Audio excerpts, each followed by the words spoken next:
Assalamualaikum warahmatullahi wabarakatuh. Selamat jumpa lagi dengan Bu Lilis.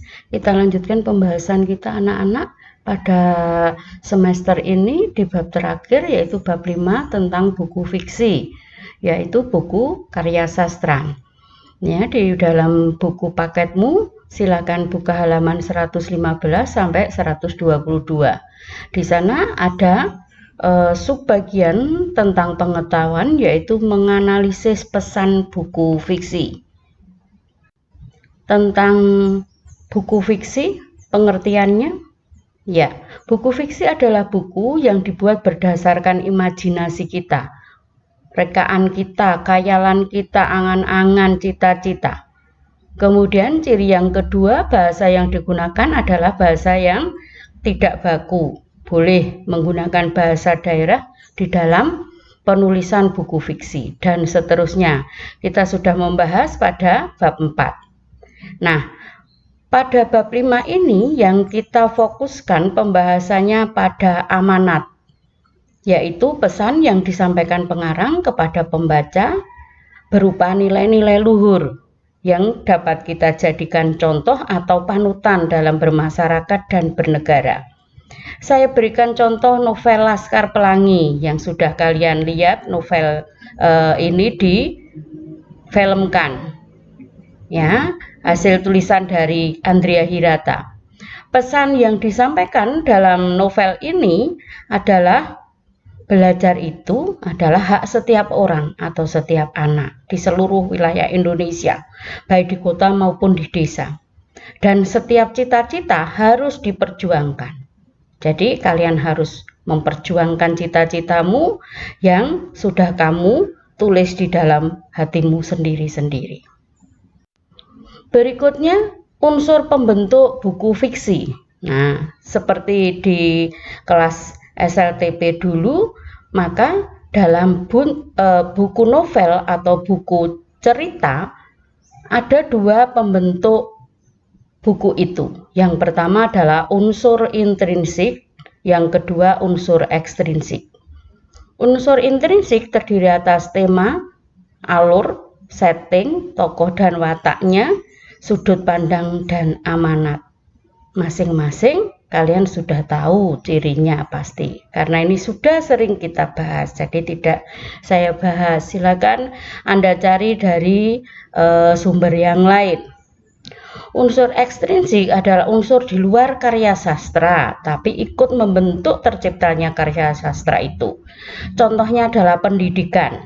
Di Andrea Hirata, karya-karya Andrea Hirata, unsur pendidikan ini sangat kental masuk di dalamnya. Jadi, bagaimana perjuangan anak-anak untuk mendapatkan pendidikan yang layak, dan seterusnya. Unsur agama, sosial, budaya juga bisa masuk di dalam karya sastra.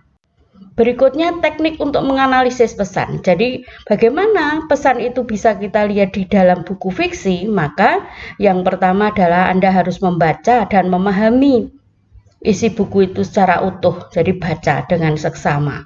Kemudian mencari unsur pembentuknya, tadi intrinsik dan ekstrinsik. Kemudian menulis ulasan. Nah, ini nanti yang kita bahas dalam bentuk resensi buku. Dan yang keempat adalah publikasi ke mading sekolah. Kalau seandainya kita nanti sudah bisa tatap muka, maka kita bisa laksanakan yang keempat ini. Berikutnya adalah bagian-bagian dari resensi. Resensi buku adalah ulasan buku. Ada yang mengatakan bedah buku, yakni menilai kelebihan dan kekurangan buku itu. Bagian yang harus ada di dalam resensi adalah ada 6. Yang pertama, identitas buku yang terdiri atas judul buku tadi.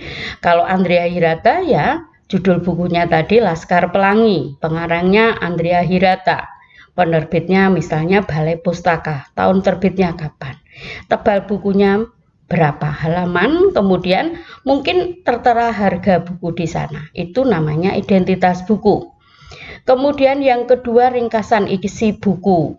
Kalau cerita, maka atau buku non-fiksi, Kalau buku non-fiksi, maka ringkasan bukunya berisi hal-hal bab-bab yang ada di dalam buku non-fiksi atau buku ilmiah. Kalau pada resensi buku fiksi, maka ringkasan ini adalah ringkasan cerita yang sering dikatakan sebagai sinopsis. Kemudian yang ketiga, kelebihan buku. Nah, kelebihan buku dan kekurangan buku dilihat dari unsur intrinsik dan ekstrinsik. Itu kalau buku fiksi. Kalau buku non-fiksi, maka dilihat dari bagaimana pengarang itu menuliskan ide-idenya. Lancar tidak, mudah difahami tidak, itu buku yang non-fiksi. Jadi kalau nanti novel, maka kelebihan dan kekurangan buku fokus pada unsur intrinsik dan ekstrinsik. Yang kelima, pendapat penulis. Silakan Anda berpendapat, berargumentasi. Menurut kalian bagaimana isi dari buku yang Anda bedah itu? Menarik tidak, di mana letaknya, dan sebagainya. Yang keenam adalah manfaat isi buku. Kalian juga bisa berpendapat. Kalau Laskar Pelangi karya Andrea Hirata, manfaat isi buku tentu kepada kita, kaum pendidikan atau anak-anak, ya. Jadi orang-orang yang berkecimpung di dunia pendidikan itu bermanfaat sekali. Baik, nanti ini kita laksanakan mungkin pada semester yang akan datang. Kita akan mencoba membuat resensi buku. Terima kasih. Kalau ada permasalahan, tanya jawab, silahkan Japri Bu Lilis. Tetap sehat, tetap semangat, masa depan menanti kita. Assalamualaikum warahmatullahi wabarakatuh.